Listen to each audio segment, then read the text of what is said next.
Hi, I'm Jacob with Houston Builders. This is a beautiful kitchen that we have recently redone.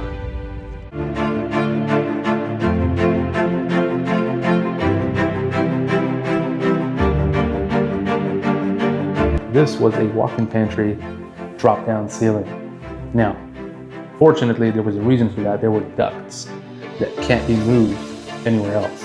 As you can see the before, our design team came up with an awesome concept. Let's put built-in pantries and then build out a frame to be seamless with the cabinetry and have our duct right over here. So we got a linear duct, matte black, ultra modern, looks beautiful, as well as instead of cooling from the ceiling, the air is going into the space. Pendant lights are from Morocco. Our customer decided to go with Cambria countertops. We did a two-tone, meaning for the island we went with one slab, one color and design, and for the rest of the kitchen as well as the backsplash we chose a second slab, which came out beautiful. They complement each other and allow the island to be kind of a focal point and draw your attention to it.